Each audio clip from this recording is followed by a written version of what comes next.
Assalamualaikum warahmatullahi wabarakatuh. Waalaikumsalam warahmatullahi Waalaikumsalam wabarakatuh. warahmatullahi wabarakatuh. Waalaikumsalam warahmatullahi wabarakatuh. Baik, rekan-rekan semua, kita berada di chapter 5 ini. Ini merupakan lanjutan dari trilogi permintaan. Dan ini khusus membahas tentang peramalan. Artinya ini memang bukan yang peramalan seperti yang kita fungsikan, peramalan-peramalan seperti, tapi ini peramalan yang didasari sebuah teori, ya, sebuah konsep yang kuat gitu. Makanya saya sering lebih senang ngomongnya itu, berbicaranya itu adalah demand forecasting. Jadi demand forecasting dan bagaimana sih penerapannya di dalam ekonomi manajerial seperti ini ya. Baik, ini akan kita bahas Pak, rekan-rekan semua. Ada pokok bahasan. Yang pertama itu adalah peramalan kualitatif ya. Peramalan kualitatif itu bersifat artinya peramalan kualitatif itu bersifat kualitatif, tidak terlalu tidak terlalu memperhitungkan yang namanya matematis atau ini, tapi lebih ke arah misalnya survei itu misalnya tentang survei dari suatu yang dilakukan oleh statistik di BPS misalnya. Jadi kemudian jajak pendapat, itu juga biasanya dilakukan oleh bukannya dilakukan oleh perusahaan, tapi lebih banyak dilakukan oleh pihak ketiga. Itu yang biasanya di peramalan kualitatif. Jadi pendekatannya adalah secara kualitasnya. Jadi biasanya tidak dilakukan oleh pihak perusahaan, tapi dilakukan oleh pihak ketiga biasanya. Kalau di negara luar itu ada McGraw-Hill, itu yang melakukan peramalan kualitatif atau kualitatif forecastingnya. Itu kalau di kita kan ada Departemen Perdagangan atau Biro Pusat Statistik. Jadi dia akan benar-benar mengukur secara terukur kualitas, tapi dengan peramalan yang berbentuk kualitatif. Lalu ada lagi namanya peramalan kuantitatif. Nah, ini banyak dilakukan oleh perusahaan itu sendiri. Misalnya di sini adalah salah satunya analisis jeda waktu ya. Analisis jeda waktu ini analisis yang paling naif ya rekan-rekan semua ya. Jadi yang paling sederhana, simple gitu. Kemudian ada lagi teknik penghalusan. Ini sebetulnya memperbaiki analisis jeda waktu. Jadi beberapa kekurangan analisis jeda waktu untuk mempertajam peramalan dari kuantitatif, forecasting dari kuantitatif biasanya menggunakan sebuah smoothing teknik penghalusan. Lalu ada lagi metode barometrik. Nah, ini banyak dilakukan oleh para ekonom-ekonom, Pak. Jadi dia menggunakan indikator, misalnya indikator leading atau indikator lagging. Jadi indikator itu memang sering kita dengar gitu. Jadi indikator ekonomi itu menjadi salah satu cara untuk meramalkan secara kuantitatif. Lalu yang paling kuat lagi itu ada namanya model ekonometrik. Jadi model ekonometrik ini sebetulnya sebuah statistik yang diperluas lagi. Kalau kita minggu kemarin itu belajar tentang regresi, kalau ini ekonometrik itu lebih diperluas lagi. Ya.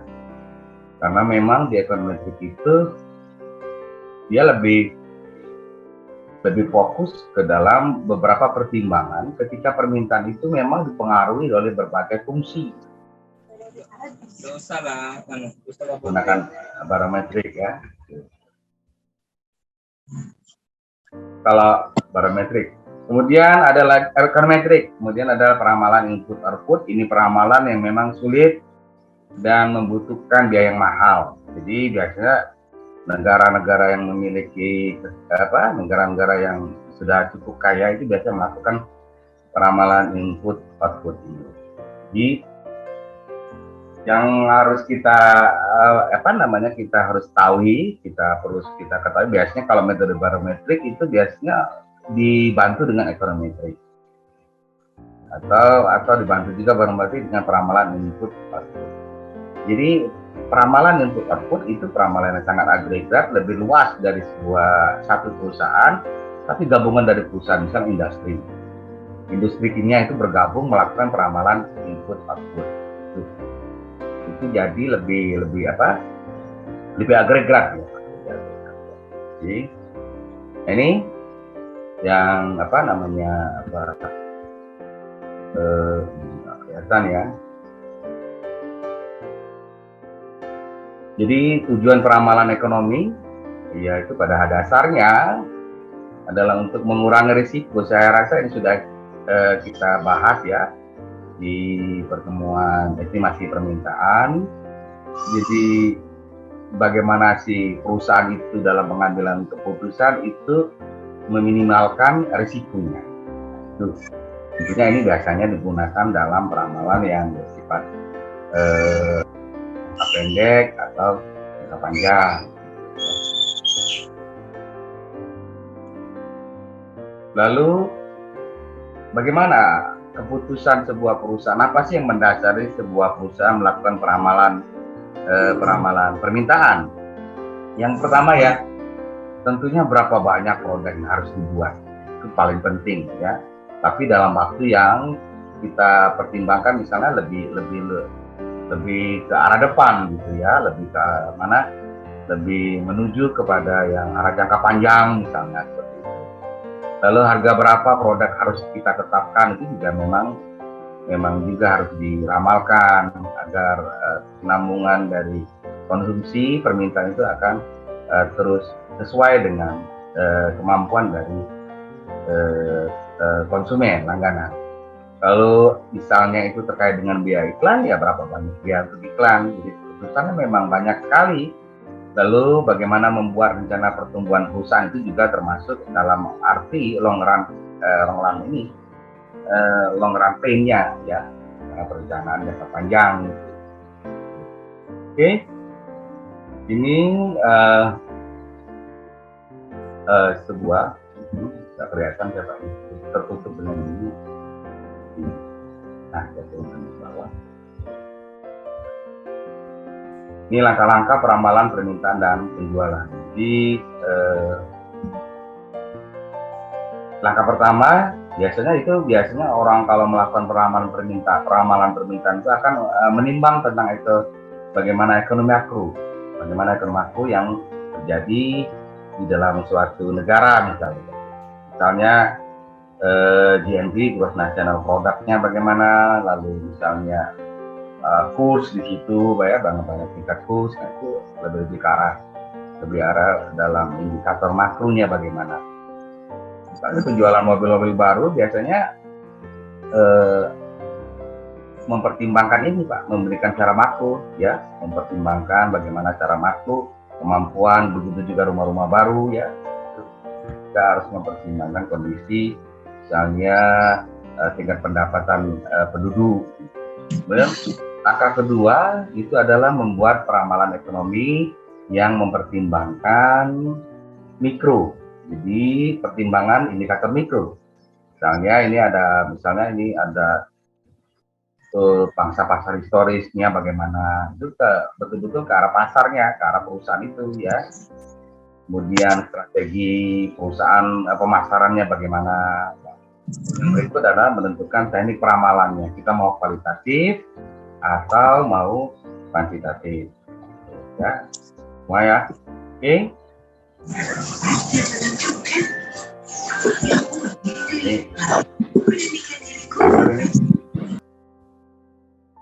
Coba apa? Ini ada.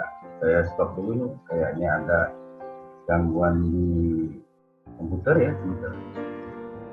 Nah, berikut adalah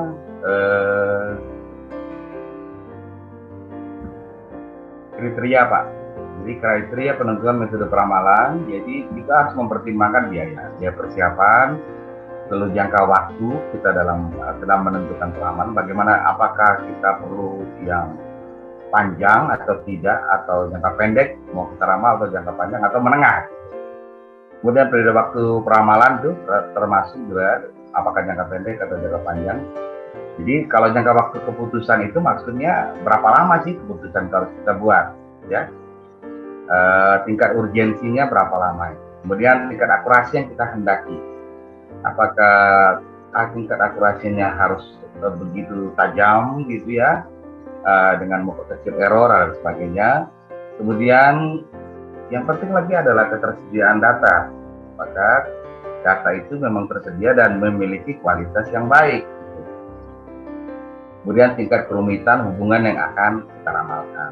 Maka kalau semakin rumit ya memang membutuhkan biaya yang semakin besar.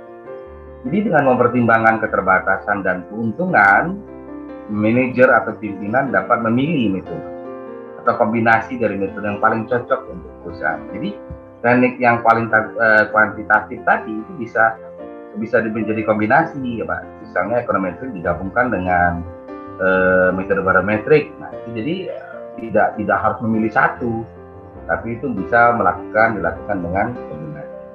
Nah, ini metode kualitatif, ya, peramalan kualitatif, Pak. Ada teknik survei, seperti saya sampaikan tadi bahwa sebenarnya peramalan kualitatif itu dapat didasari oleh suatu survei terhadap para eksekutif, misalnya tentang rencana pembangunan, misalnya, kemudian peralatan. Nah, itu. Kemudian teknik geofisika ini biasanya dilakukan oleh bukan perusahaan. Kalau di Amerika ada McGraw-Hill, memang konsultan yang melakukan peramalan secara kualitatif. Kalau di kita kan ada Departemen Perdagangan atau Biro Pusat Statistik. Lalu ada namanya yang berikut jajak pendapat, opinion poll. Ramalan penjualan dapat didasari oleh jajak pendapat terhadap eksekutif perusahaan. Ya, tenaga penjual dan konsumen jajak pendapat itu lebih kepada betul-betul spesifik dilakukan oleh perusahaan, bisa dilakukan oleh perusahaan. Hanya teknik survei saja ya Pak ya. Lalu kita ditambah lagi, ada lagi namanya perspektif luar negeri. Jadi ketika perusahaan ini akan mengembangkan pemenuhan permintaan di luar negeri, maka dia akan bisa mendapatkan pandangan atau gagasan dari para eksekutif bisnis dari luar negeri atau pejabat di luar negeri tersebut. Ini adalah peramalan kuantitatif. Setelah kita mengenal peramalan kualitatif, ini adalah peramalan kuantitatif. Yang pertama adalah analisis deret waktu time series. Ini suatu metode peramalan yang paling sering digunakan, memang paling sering digunakan dan paling naif ya, paling lama gitu ya, paling lama. Didasari atas asumsi pola waktu yang lalu historis dari pergerakan dari data tersebut. Jadi, dan bentuk yang paling sederhana dari analisis deret waktu ada dua. Yang pertama proyeksi tren, kemudian variasi musiman. Nah, variasi musiman ini sebenarnya bukan memperhalus, tapi lebih dapat meningkatkan ramalan tren itu secara signifikan. Ya, dia menggunakan rumus metode rasio tren. Ya. Satu hal yang perlu diingat bahwa sebenarnya data deret waktu itu biasanya berfluktuasi. Fluktuasi kan dia naik turun, kemudian bisa memiliki banyak titik belok gitu ya. Belok itu yang akan mempertimbangkan, akan membentuk suatu, misal kalau di grafik membentuk sebuah seperti naik turun ya, kayak di grafik misalnya grafik saham dan sebagainya, itu ada titik belok. Nah, ada penyebabnya. Yang pertama tren sekuler ya, kan, berhubungan dengan peningkatan atau penurunan data seri dalam jangka panjang. Misalnya karena pertambahan penduduk. Jadi memang pertambahan penduduk itu dinamakan tren sekuler karena memang itu akan membuat data akan berfluktuasi. Misalnya saja ya, ini akibat peningkatan pengeluaran per kapita. Jadi ada dua hal, misalnya ini disebabkan oleh pertambahan penduduk dan peningkatan pengeluaran per kapita. Misalnya permintaan premium turun ya karena memang banyak mobil menggunakan Pertamax. Jadi ketika penduduk bertambah, kemudian peningkatan pengeluaran mereka bertambah, maka mereka tidak menggunakan premium tapi menggunakan Pertamax karena banyak mobil yang sudah mengharuskan mereka menggunakan Pertamax. Kemudian ada namanya fluktuasi siklis, ya. Jadi fluktuasi siklis ini adalah ekspansi atau perluasan dari konstruksi yang utama dalam deret waktu, ya, yang kelihatannya berulang kembali setiap beberapa tahun. Misalnya dalam industri perumahan dengan pola ayunan siklis setiap 15 sampai 20 tahun. Jadi setiap 15 tahun karena memang biasanya dipengaruhi oleh kredit perumahan rakyat dia, oleh KPR misalnya, ya, itu akan terjadi ayunan. Misalnya ketika 15 tahun itu dia akan turun gitu. Turun kemudian naik lagi, itu ayunan namanya. Jadi bisa juga dipengaruhi oleh model misalnya orang dulu hobinya model country sebuah rumah. Sekarang misalnya model klasik gitu. Itu juga pola ayunan, ya. Jadi banyak yang mempengaruhi fluktuasi siklis ini. Kemudian ada variasi musiman, itu juga mempengaruhi dalam fluktuasi data.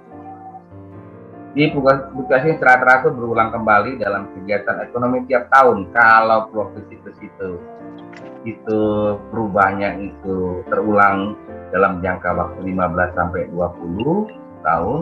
Namun di variasi musiman, fluktuasi yang secara berulang kembali dalam kegiatan ekonomi tiap-tiap tahun, misalnya kuartal gitu ya. Bisa disebabkan iklim, misalnya cuaca, itu juga mempengaruhi, ya. Pada musim dingin orang banyak jaket gitu ya. Kemudian kebiasaan sosial itu juga pengaruh musiman. Misalnya permintaan kepada alat tulis atau buku tulis misalnya itu akan naik misalnya pada saat musim anak masuk sekolah. Itu juga variasi musiman. Itu banyak hal lagi yang bisa dicontohkan yang dimasukkan dengan variasi musiman. Lalu ada yang pengaruh tak teratur atau acak, ya Pak. Ini biasanya rekan-rekan ya, variasi fluktuasi akibat perang, bencana alam atau pandemik. Seperti pandemik memang tidak sangat membuat permintaan menjadi tidak teratur, ya. Nah, kita di ekonomik ini akan melihat ini bagaimana membuat ini menjadi sebuah peramalan dengan mempertimbangkan semua fluktuasi datanya, ya, baik itu tren sekuler, baik itu siklis, variasi musiman, atau pengaruh tak teratur aja. Nah, ini bagaimana itu digambarkan dalam sebuah gambar ya fluktuasi ini, Pak. Jadi kalau tren sekuler itu dia berbentuk berbentuk linear seperti ini, ya. Jadi perubahan itu akibat misalnya pengaruh pendapatan kan naik gitu ya, pengaruh penduduk kan permintaan akan naik gitu. Tapi kalau dia permintaan yang bersifat fluktuasi siklis, misalnya ayunan tadi, nah dia kan pada 5 tahun atau 7 tahun ini naik gitu. Namun pada 5 tahun sampai 10 tahun turun. Begitu juga naik lagi, itu siklis ya. Lalu ada namanya variasi musiman. Nah, ini variasi musiman kita lihat dia memang dipengaruhi, tapi ini kan kalau ini bisa 5 tahunan, kalau ini pada tiap tahun, misalnya kuartal ini. Kuartal pertama, kuartal kedua, kuartal ketiga, kuartal keempat ini. Jadi kalau ini musiman dia naik gitu. Ketika anak-anak mulai sekolah ya, mulai masuk di tahun ajaran baru, biasanya peningkatannya tinggi dalam permintaan APK misalnya, alat tulis ya. Itu misalnya. Nah, kalau yang namanya pengaruh acak ini misalnya saja nih naik tuh, terus datang pandemi kan turun. Nah, itu turun drastis. Gitu ya Pak. Itu bisa, atau kena bencana itu turun. Nah, ini gambaran saja, gambaran kalau kita mau menggambarkan dalam bentuk grafik. Ini penting sekali karena kita harus, saya ingatkan lagi bahwa kita akan melihat titik belok nih Pak. Ketika patah ini dinamakan titik belok. Orang ekonomi bilangnya titik belok, ada juga yang bilangnya itu titik balik, sama aja ya. Jadi ketika orang ekonom ngomong titik belok, titik balik itu sebenarnya patahan dari setiap sebuah gambaran, sebuah kurva gitu ya. Oke, ini peramalan deret waktu yang pertama itu dikenal dengan proyeksi tren, itu menggunakan model regresi linear. Nah, coba ya, rekan-rekan semua ya. Namun kadangkala ya ada situasi di mana suatu perubahan presentasi yang konstan lebih cocok dengan data memberikan lebih cocok dengan data dan memberikan nama lebih baik, maka digunakan formula 2A. Kalau kita pengen lebih tajam lagi, itu bisa menggunakan atau data kita itu ternyata sangat menunjukkan outlier, maka biasanya orang akan menggunakan logaritma natural atau learn. Jadi ini sebenarnya 2A yang dilanjutkan dengan 2B itu pertamanya, lalu dibuat menjadi dilearnkan. Tapi tentunya setelah digunakan logaritma natural, nantinya dikembalikan ke sini, Pak.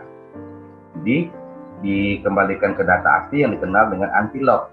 Jadi kalau rekan-rekan nanti di tesisnya menggunakan learn, jangan lupa itu setelah persamaannya, benar, learn itu adalah untuk melihat transformasi datanya. Data itu kita transformasi sehingga data itu memiliki keseragaman dalam frekuensinya, sehingga kita harus dilearnkan. Jadi itu lebih tajam daripada menggunakan yang regresi linear biasa. Misalnya ada data yang rasio, ada lagi data yang jutaan, nah itu biasa digunakan logaritma natural. Ya, itu saja sih, itu beda ini. Tapi kita akan fokus di sini saja ya. Datanya bagus-bagus. Nah, kita lihat sebenarnya ini ada sebuah data tentang permintaan penjualan listrik dalam juta kWh di sebuah kota di Amerika Serikat, ya, di tahun 2000 dan hingga 2003. Oke, ini periodenya, ini kuartalan ini, Pak. Ini 2002, rekan-rekan semua ya, 2000 kuartal pertama, 2000 kuartal ketiga dan seterusnya. Oke, dan ini dimasukkan ke dalam sebuah software bentuk model regresinya, dapatlah ini, gitu ya. Saya rasa untuk SPK sudah kita jelaskan kemarin ya, itu bagaimana menggunakan pembentukan dari model regresi seperti ini. Nah, hasilnya ini, kita dengan hasil ini kita bisa langsung melakukan peramalan. Ini namanya peramalan pada kuartal ke-17 tahun 2004. Ya. Artinya kuartal pertama pada tahun 2004 itu dinamakan kuartal ke-17. Ya, ini bukan maksudnya ini 2003. Jadi, nah kita masukkan saja, gitu. Kita masukkan saja. Ini T-nya ini adalah menggambarkan tahun yang periode yang kita inginkan. Kita periodenya ke-17 artinya, karena kan periodenya kuartalan.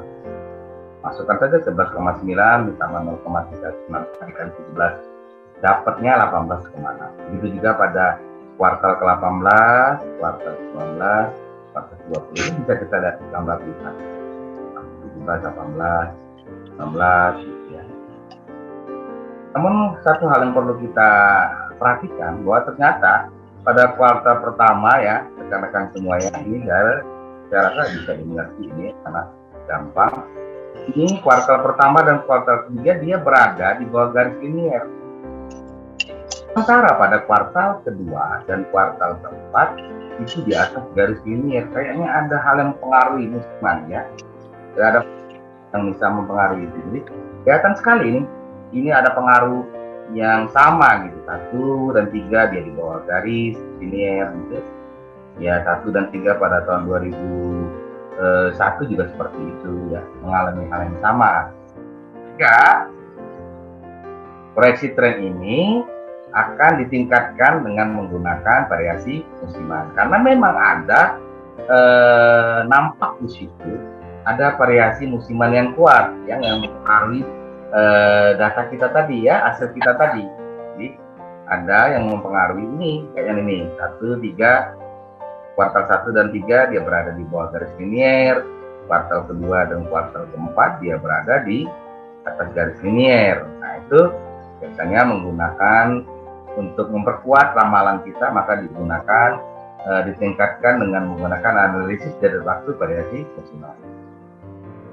Sebenarnya sama saja, cuma ini lebih kita menggunakan rumus ya. Rumusnya itu nilai aktual dibagi peramalan tren, lalu kita melakukan penyesuaian adjusted terhadap rata-rata rasio untuk setiap periode musiman. Artinya rata-rata untuk periode satu semua digabungkan, periode ketiga pada tiga tahun itu digabungkan dari rata-ratanya begitu.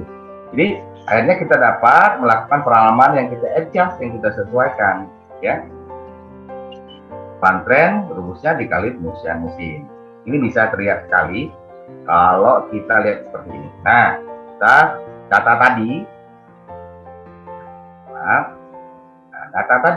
yang tadi itu kita kelompokkan. Yang tahun 2000 kuartal pertama kita gabungkan sampai 23. Kita masukkan semua.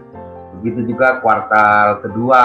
Nah, kuartal kedua kita gabungkan kuartal tahun 2000, 2002, 2003.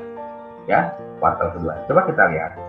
Pada kuartal pertama pada tahun 2000 ini nilainya. Perkiraannya adalah 12,29. Bagaimana mendapatkan angka 29 ini adalah masukkan saja rumus yang regresi tadi. Ya, rumus ini tadi adalah persamaannya adalah ST, ini Pak ya, persamaan ini. Ya, adalah persamaan ini. Nah, ST 11,9 ditambah 0,394 karena kita hanya menghitung pada tahun yang pada kuartal pertama kita, jadi T-nya sama dengan 1. Hingga jika T1 maka perkiraan ramalan tren adalah 12,29. Kita kalikan kita 0,394 ini kita kalikan dengan angka 1. Ya. Nah, hasil dari proyeksi tren sebelumnya dikalikan dengan rata-rata kuartal yang sama pada setiap 4 tahunan. Jadi setelah dapat aktual dibagi perkiraan baru kita rata-ratakan. Ini 0,89, 0,85 ya, dan 0,906, 0,881, jadi rata-ratanya adalah 0,887. Oke. Sehingga kalau kita mau meramalkan kuartal pertama ya pada tahun 2004 atau kuartal ke-17, tinggal kita masukkan saja. Kita kan sudah dapat angka di sini, angka 18,6 ya. Ini. Ya. Lalu kita sesuaikan dikali dengan 0,887 sama dengan 16,5. Kita sudah berhasil menyesuaikan angka pada dalam analisis jarak waktu yang menggunakan proyeksi tren. Ya, bedanya kalau pakai analisis proyeksi tren angkanya adalah 18,6. Namun ketika kalau kita menggunakan variasi musiman, angkanya disesuaikan menjadi 16. Oke, jadi ini waktu terlibat ya. Kalau kita lanjut dengan smoothing teknik, smoothing teknik ini lebih ke arah bagaimana memperbaiki analisis jarak waktu ya. Jadi menghaluskan peramalan dari analisis jarak waktu. Peramalan yang naik tadi, analisis jarak waktu yang melibatkan teknik kelajuan dengan melibatkan nilai pembuatan. Jadi ini memang di smoothing teknik atau teknik penghalusan ini rekan-rekan kita menggunakan bobot. Jadi diberi bobot. Itu ada bobot dan ini juga dapat memperbaiki ketika memang data itu memiliki variasi yang tak teratur atau acak. Nah, ini salah satu fungsi dari smoothing teknik ketika memang terjadi pandemi, bencana alam, nah dia bisa membuat itu menjadi lebih halus ya. Variasi acak tersebut diperoleh sehingga nilai akan datang dapat diramalkan didasari pengamatan yang telah lalu. Ada dua teknik Pak dalam teknik penghalusan ini, smoothing teknik, misalkan ya.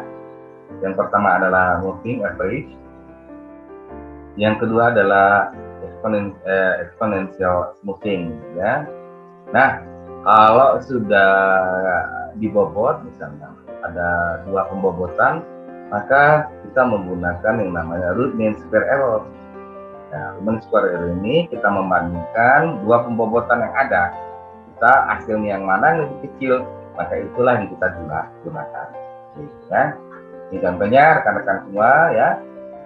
Ya misalnya ini ada ramal pengaturan bergerak tiap kuartalan dan 5 kuartalan. Nah, di sini kita lihat ini dia menggunakan 3 kuartalan AF-nya ini. Jadi ya, kalau ini 5 kuartalan, mana yang lebih baik? Nah, misalkan pangsa pasar aktual perusahaan itu hasilnya pada tahun pertama 20. Hasil kedua, hasilnya yang terjadi pangsa pasar kita 22 permintaannya. Ya hasil penjualannya itu ya misalnya tahun tapi dalam satuan yang sambil jutaan dan sebagainya ya. Kemudian nah ini untuk menentukan kolom 3 F itu tinggal kita bikin rata-rata saja secara 3 kuartalan. Jadi 20 rekan-rekan ya, ditambah 22 ditambah 23 itu dibagi 3 sama dengan 21,67. Akhirnya kita dapat. Nah, ini lah. Hal yang sama kita lakukan pada kuartal kedua, kuartal ketiga, kuartal keempat dapatnya 23. Nah, begitu sudah itu tinggal kita kurangkan saja. 24 dikurang 21,67 sama dengan 2,33. Lalu karena ini kita menggunakan kalau itu kita kuadratkan. F dikuadratkan untuk kita mencari root mean square error. Root mean square itu dengan menggunakan hasil dari penjumlahan AF tadi, pengurangan dari AF tadi yang dikuadratkan. Nah, itu totalnya itu akan kita gunakan untuk menggunakan rumus root mean square error. Oke. Nah, kita juga punya bobot yang berikut ya dengan menggunakan 5 kuartalan. Hal yang sama seperti di 3 kuartalan bisa 20 tambah 22 tambah 23 tambah 24, tapi 5 kuartal. 5 sama dengan 21,4. Hal yang sama kita lakukan misalnya pada baris yang sini ya, dikurang misalnya 23 dikurang 21,4 sama dengan 1,6. Lalu kita kuadratkan, kita kurangkan dan kita kuadratkan. F ini kita kuadratkan, dapatnya untuk totalnya 62,48. Oke, sampai sini kita langsung masuk ke dalam root mean square error. Kita menentukan mana yang lebih baik ya. Nah, cara yang lebih baik untuk memutuskan mana yang lebih baik, kita mempergunakan rata-rata bergerak yang menghasilkan root mean square error. Perspektif ini hanya menguji yang mana yang lebih baik daripada dua bobot tadi. Nah, kita lihat ternyata ini 78,534 ya. Kemudian berikut adalah totalnya 62,48. Kita masukkan saja. Ini rata-rata provinsinya ada 9 atau observer 9, 28,35 ya. Ini ada dibagi 9 sama dengan 2,95. Begitu juga ini. Oke. Jadi root mean square error ini adalah ukuran akurasi untuk metode peramalan. Jadi untuk memperkuat akuratnya itu menggunakan root mean square error. Oke, itu ya. Itu kalau menggunakan moving average. Lalu ada yang berikutnya menggunakan exponential smoothing. Nah, dengan begitu kita dapat, kalau tadi kan kita bisa menentukan mana yang lebih kecil. Yang lebih kecil itulah yang kita gunakan peramalan rata-rata bergerak 3 kuartalan. Nah, itu jadi peramalan rata-rata bergerak 3 kuartalan itu sedikit lebih baik dibandingkan dengan peramalan kuartalan 5 kuartalan. Oke. Ada lagi menggunakan exponential smoothing. Jadi exponential smoothing ini diberi bobot yang kita tentukan dengan intervalnya 1 dikurang B, hingga intervalnya bobot kita itu berada di antara 0 dan 1. 0 dan 1 ya. Jadi, sama aja sih prinsip-prinsipnya, hanya saja kita langsung menggunakan misalnya saja ini W-nya 0,3 dan bobotnya width yang kedua adalah 0,5. Misalnya seperti itu ya. Nah, F1 diambil dari pangsa pasar rata-rata 12 kuartalan ini. Sampai sini, nah, dibagi 12 sehingga dapatlah 21,4. Ini sebenarnya agar kita dapat memulai cara pembobotan ini ya. Nah, bagaimana dengan F2? F2 adalah 0,3. Ini kita lihat, kita menggunakan rumus ini ya rekan-rekan ya. Nah, oke. 0,3 kita kalikan dengan 20 ya, ditambah 1 min 0,3 ya, dikali 21 yang di atasnya. Ya, untuk F2 ini sama dengan dapatlah 20,7. Jadi 0,3 kita kalikan 20 ya, kemudian 1 dikurang 0,3 dikalikan 21 yang di atas, dapatlah 20,7. Hal yang sama kita lakukan untuk F3, F4, F5 dan seterusnya. Ini kalau bobotnya itu adalah 0,3, lalu ada bobotnya lagi 0,5, sama saja sebenarnya. Prinsipnya sama saja, tetap menggunakan cara yang sama ya, seperti dilakukan pada seperti jadi 0,5 dikali 20 ditambah 1 dikurang 0,5 dikali 21 dapatnya nanti 20,5 untuk F2. Tetap kita seperti motion operate, A min F kuadratnya, lalu A min F-nya kita kuadratkan. Sehingga dapatlah total untuk kita lakukan RMSI-nya, root mean square. Ya, gitu ya. Nah, itu sama saja sebenarnya ya. Tinggal kita cari saja root mean square-nya seperti kita mencari pada moving average. Oke. Lalu berikut adalah metode barometrik rekan-rekan semua ya. Barometrik ini sangat terkenal juga dan sering dilakukan para ekonom kita. Ya, sebetulnya ini adalah metode yang meramalkan titik balik seperti saya bilang tadi atau titik belok ya dalam siklus bisnis dengan menggunakan indikator ekonomi. Nah, ini banyak digunakan pada penelitian ya, metode barometrik ini. Indikator barometrik ini banyak digunakan dalam penelitian. Merupakan metode peramalan dari NBER. Jadi National Bureau of Economic Research ini memang mengeluarkan indikator-indikator ini dan conference board ini biasanya dari hasil penelitian itu menghasilkan sebuah indikator-indikator. Sebetulnya rekan-rekan semua ya, ada 3 sih indikator ekonomi yang perlu kita ketahui. Kalau indeks itu adalah ketika kita melakukan komposit ya.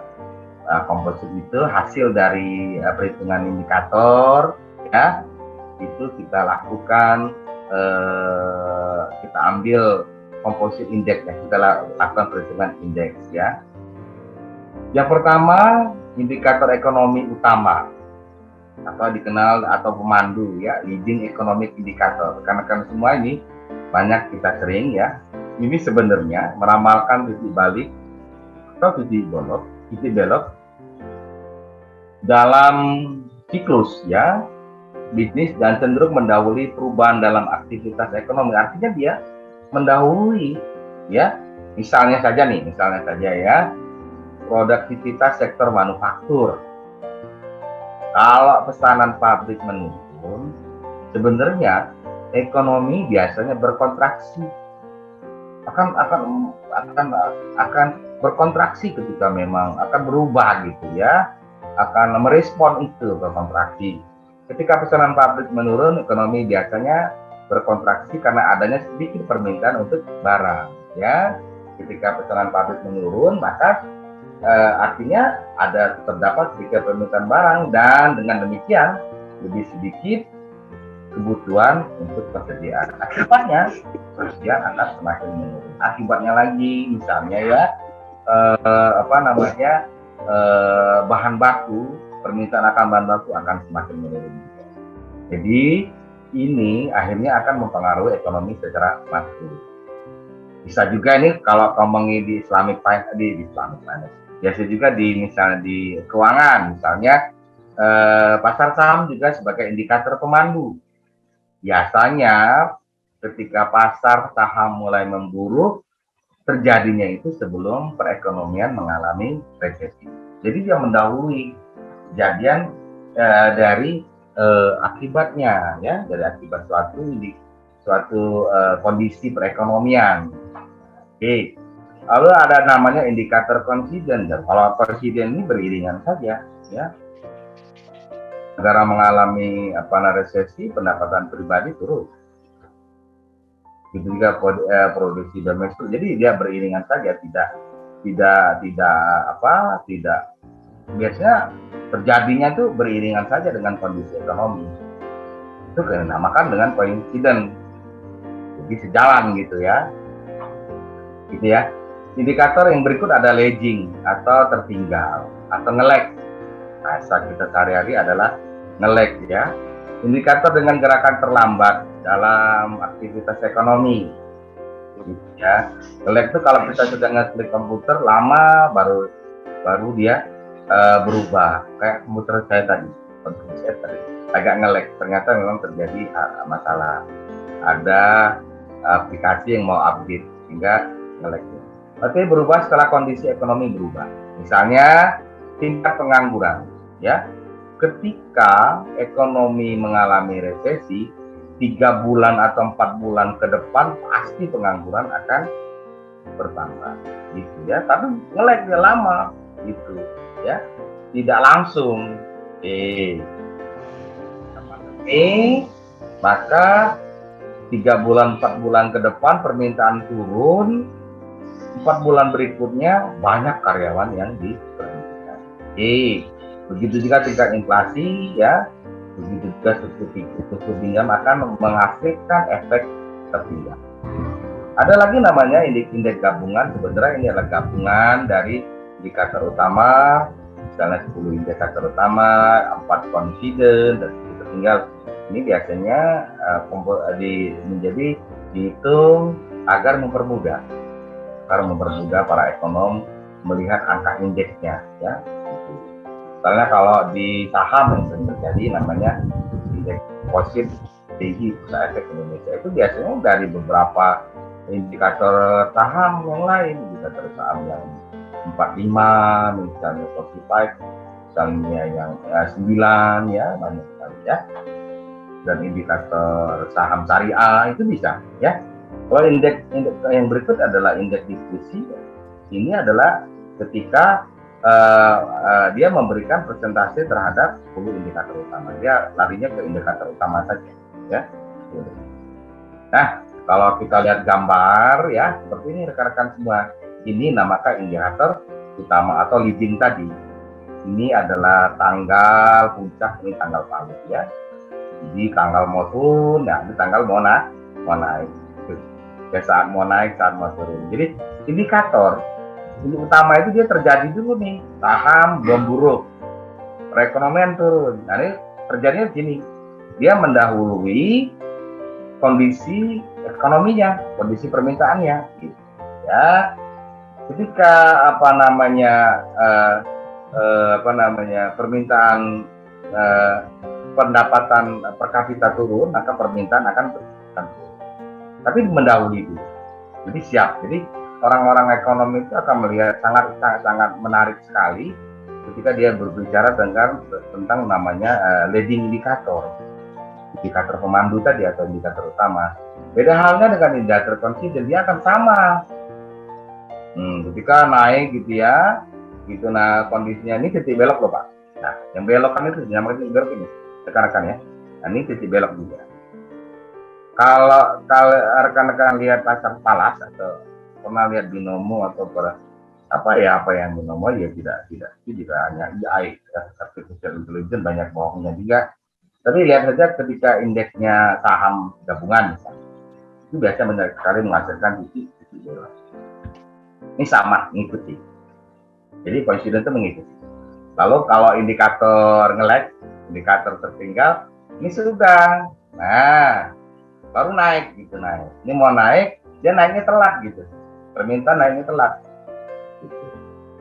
Kalau ini nge-lag lagi dia. Permintaan turun, pengangguran baru sini kejadiannya. Jadi itu sih.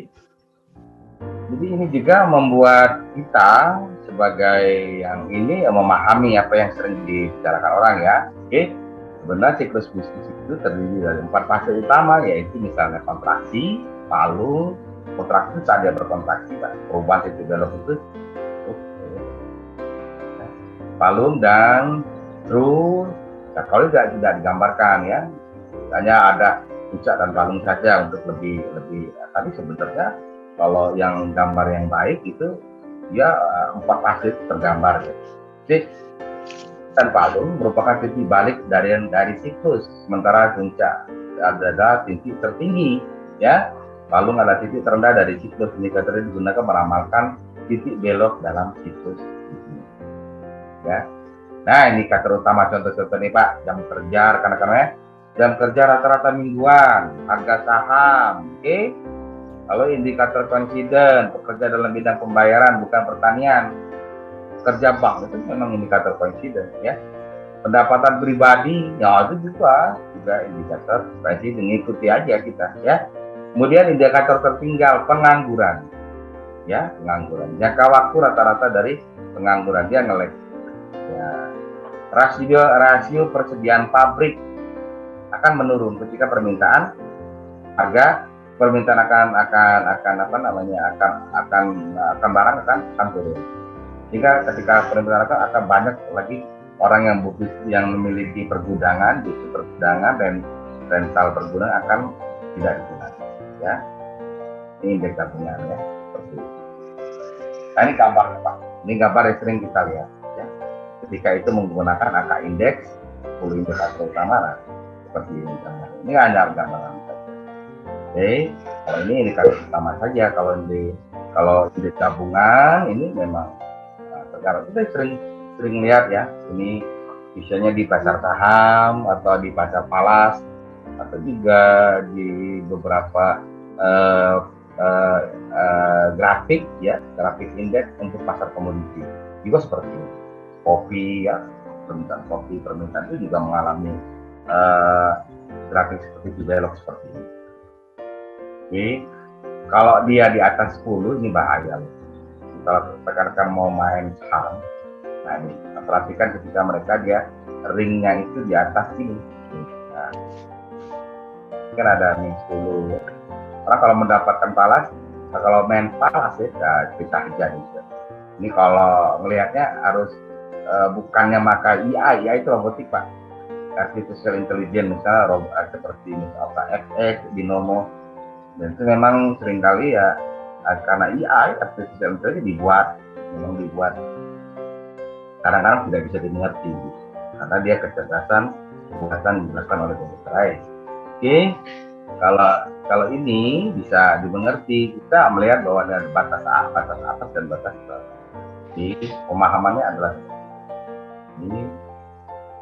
Jadi walaupun indeks komposit gabungan difusi dan diketahui merupakan alat yang cukup bagus, namun hanya 80-90%. Jadi rekan-rekan tuh kalau baca ini bisa saja 20%-nya membuat rekan-rekan bangkrut, gitu kata orang seperti itu ya. Karena memang tidak ada yang akurat dalam ketika membaca seperti indeks saham atau indeks falas. Oke, berikut ekonometrik Pak. Model ekonometrik ini bertujuan menerangkan hubungan yang akan diramal dengan memungkinkan para manajer untuk menentukan kebijakan optimal. Nah, model peramalan ekonometrik sering menggabungkan teknik peramalan yang lain dan berkisar antara model persamaan tunggal, misalnya barometrik tadi. Lalu udah barometrik dipakai lagi, pakai ekonometrik, ya begitu sangat membantu, begitu powerfulnya gitu ya. Ya sehingga dengan peramalan ekonometrik, peramalan seperti analisis dari waktu, teknik penghalusan atau barometrik, dengan ekonometrik itu akan lebih kuat lagi. Jadi kombinasinya seperti itu. Jadi ada persamaan tunggal, ada persamaan berganda atau banyak. Berganda artinya berbanyak, rekan-rekan ya. Jadi ini bukan regresi, tapi betul-betul persamaan. Jadi agak lebih rumit sedikit saja ya, karena dia memang betul-betul ya memang persamaan yang bisa terbentuk dari beberapa persamaan. Oke?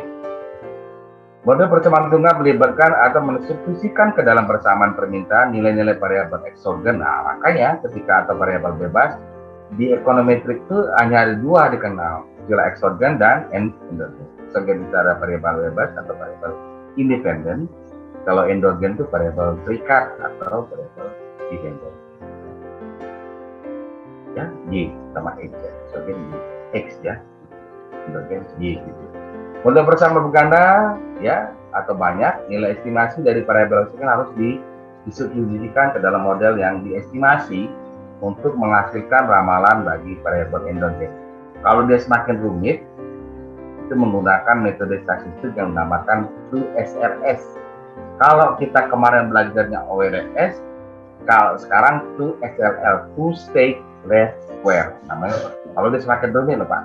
Kalau tidak kita merasa terlalu rumit, pakai aja SPSS. Dia bisa menyelesaikan persamaan tersebut.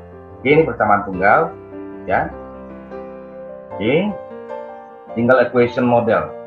Model paling sederhana dari persamaan ekonometrik. Dia terdiri dari banyak sekali variabel, ya. Ini juga bisa terbentuk dari persamaan berganda. Ini jumlah permintaan produk, misalnya I, kemudian harga produk di X, lalu pendapatan konsumen, lalu ukuran populasi. Saya kira sudah kita pelajari minggu lalu ya. Jadi kemudian harga muffin atau substitusi, ini sereal ya. Sereal ini apa yang substitusinya begitu ya. Kemudian harga susu komplementer, ini kan termasuk ya bisa terjadi sereal ini dikomplementer oleh susu gitu. Kemudian periklanan ya, kemudian ini ada random error. Ini persamaan tunggal. Ini contoh saja. Oke, contoh saja untuk mempelajari biasanya ada mata kuliah lebih dalam itu ekonometrik gara-gara saya. Nah, tapi saya ingin menyiasati ini lebih karena tadi sederhana ini agar rekan-rekan ketahui yang dikenal dengan multiple equation model. Untuk misalnya ini contoh untuk meramalkan gross national product. Oke, ini ada persamaan satu ya. Itu ya, konsumsi pertama seperti ini. Kemudian ada lagi persamaan tentang investasi. Ini contoh saja ya Pak ya. Ini gross national product itu di tengah persamaannya itu adalah C ditambah I ditambah G.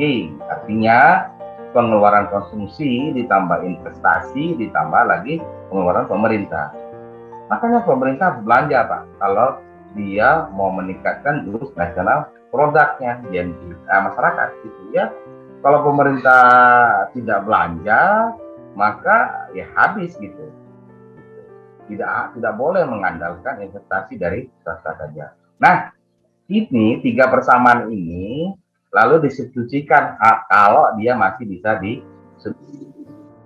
GNP ya, setelah disubstitusikan hasilnya seperti ini ya. Kalau tidak rekan-rekan bisa menggunakan SPSS. Tiga persamaan ini bisa masuk ya dengan langkah-langkah yang dikenal dengan 2 state least square ya. Itu biasanya rekan-rekan yang nanti belajar melanjutkan lagi misal saja ke S3 biasanya menggunakan ini. Biasanya akan diajari bagaimana menggabungkan, mengopositkan berbagai persamaan ke dalam satu persamaan.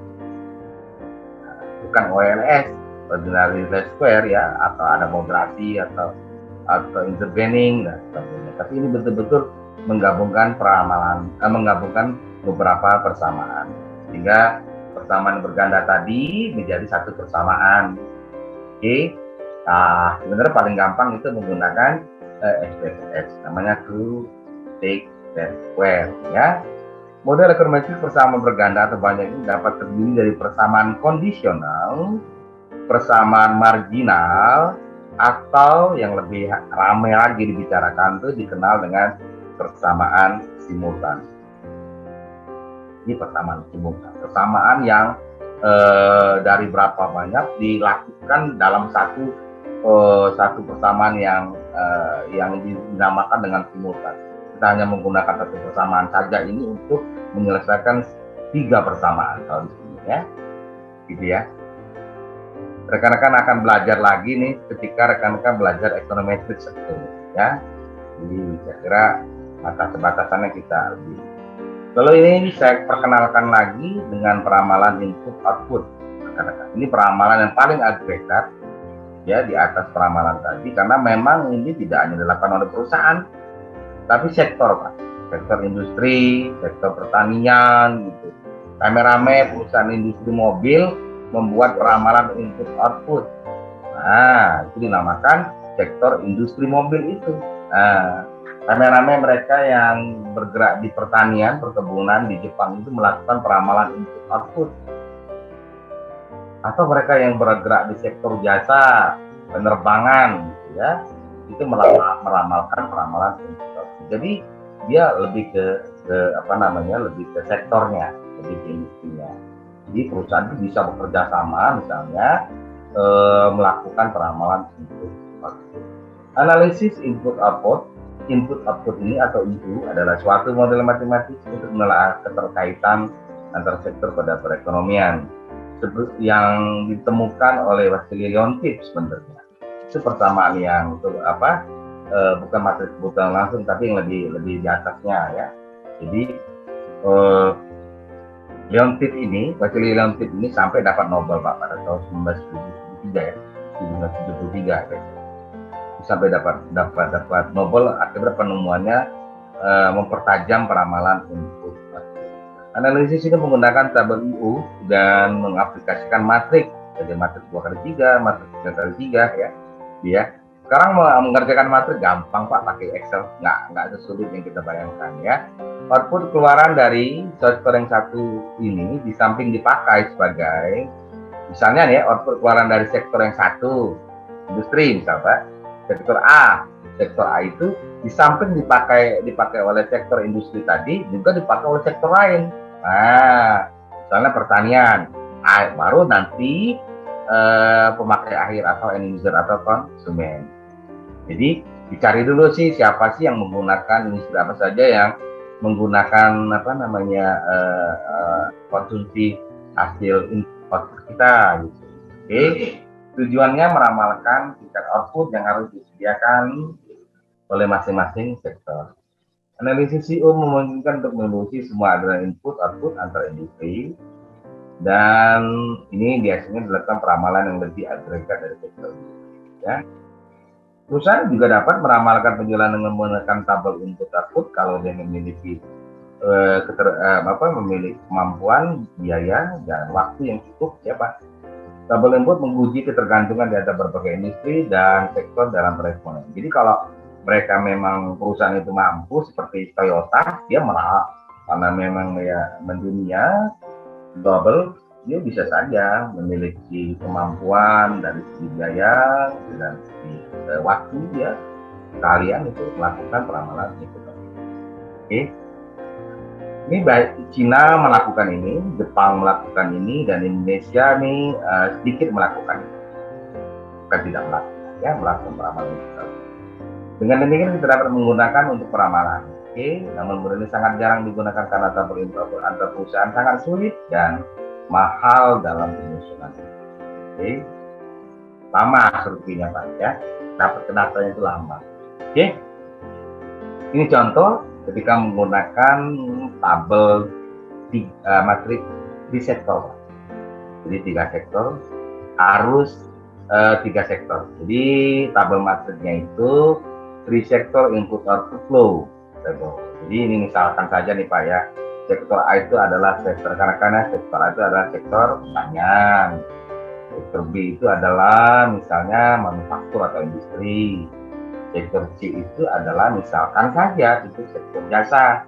Nah, final demand itu adalah konsumen atau penggunaan akhir, permintaan akhir, ya pemenuhan permintaan akhir. Nah, total dari A, B, C ditambah permintaan konsumen ini, final demand ini dinamakan total demand. Itu permintaan total. Sehingga ini bisa digunakan untuk meramalkan sebuah permintaan. Kanan adalah susunan output, Pak. Ini susunan output, sedangkan ini adalah susunan input. Iya.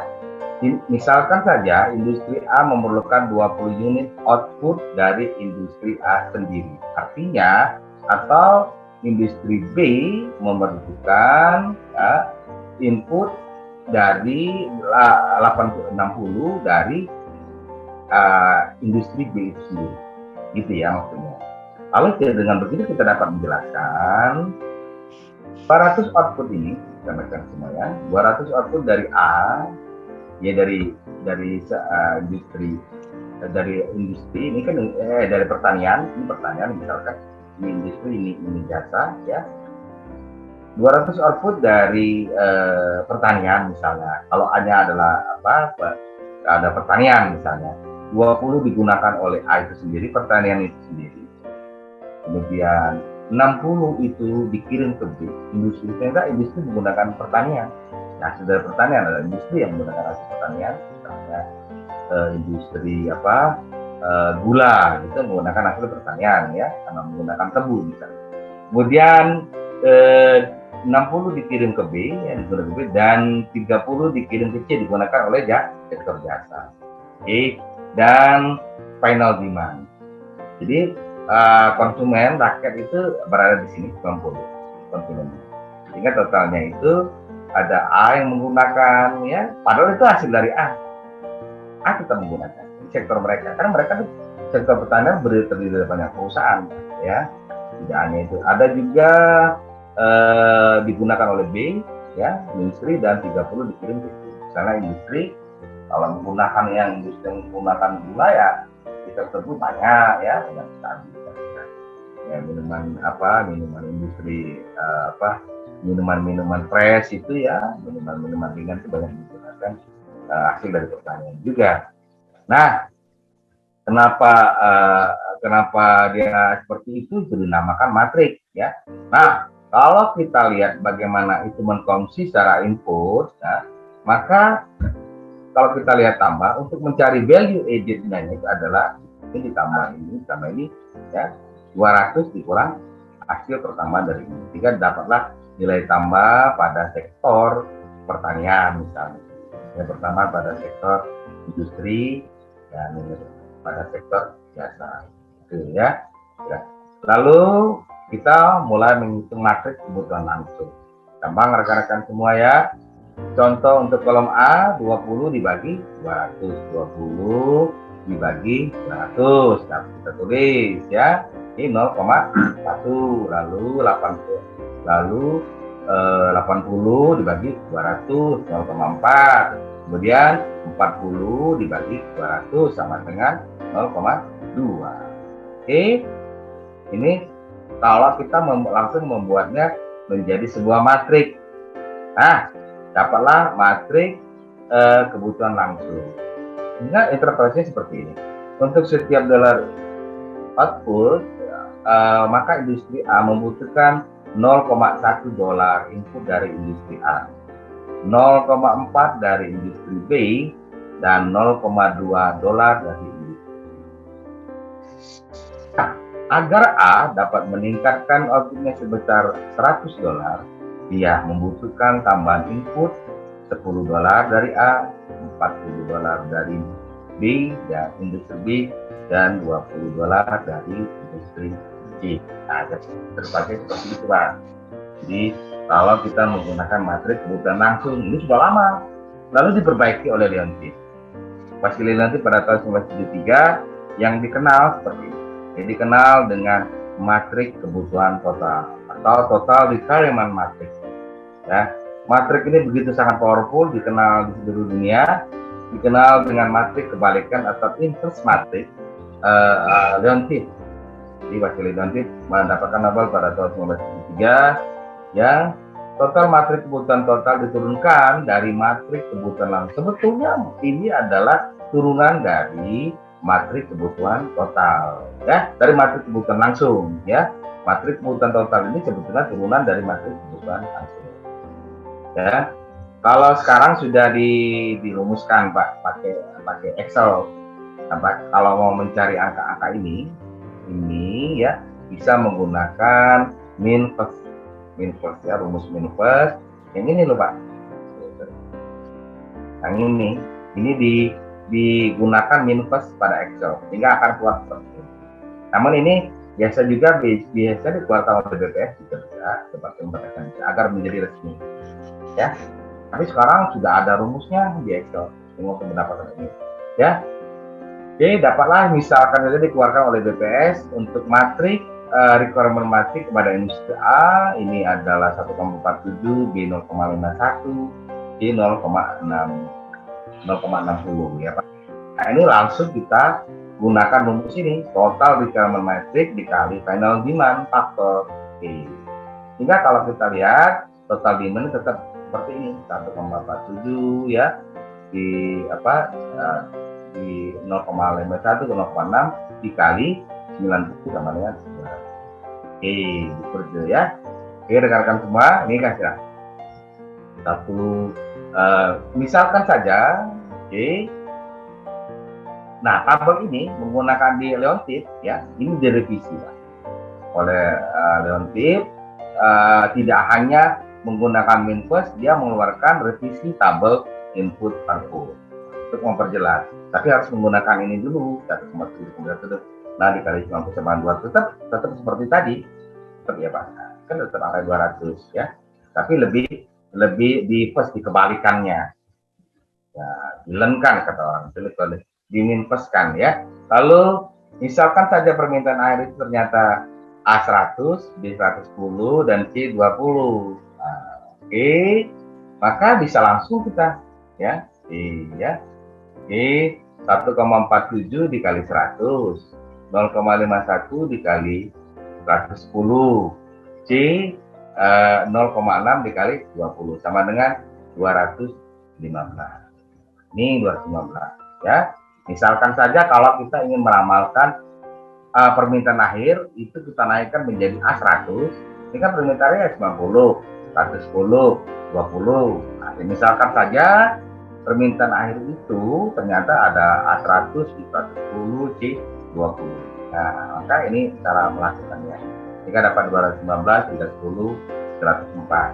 Nilai dari kolom A, ini 22 ini Pak, atau rekan-rekan semua diperoleh dengan menggalikan angka pada input matrik kebutuhan langsung, ini 0,1. Nah, 0,1 dikali 215 atau 0,4 dikali 215, ini ada matrik kebutuhan langsung 0,4. Kemudian 0,2 dikali, sehingga dapatlah 22 untuk A ya, 62 B yang membutuhkan kepada industri A ya, pada industri pertanian maksudnya. Industri jasa membutuhkan hasil dari industri A pertanian itu adalah 3%. Kalau permintaan itu adalah tidak lagi ini. Jadi ini bisa digunakan untuk melakukan permintaan total demand sekarang adalah 215, 310 dan 101 untuk C. Jadi A itu permintaan akhir total demand dan 215, 310 untuk B industri manufaktur dan C jasa itu 100. Nah, memang agak rumit ya, tapi bisa dipahami dengan logik yang lebih hati-hati kita dapat memahami. Ini saja rekan-rekan semua ya, termasuk berbagai teknik dalam peramalan permintaan. Jadi kita kenal dengan analisis derivatif, di dalamnya ada proyeksi di kuantitatif ya, ada proyeksi tren dan variasi musiman. Lalu untuk memperbaiki ini kita menggunakan pembobotan atau teknik penghalusan, smoothing teknik. Lalu ada barometrik yang banyak dipakai oleh teman-teman di para ekonom. Kemudian ada ekonometrik, itu akan sangat membantu metode-metode sebelumnya. Lalu yang terakhir adalah matrik peramalan input output yang menggunakan matrik kebutuhan langsung dan matrik kebutuhan total. Itu saja rekan-rekan semua. Kita kembali ya ke room kita. Assalamualaikum warahmatullahi wabarakatuh.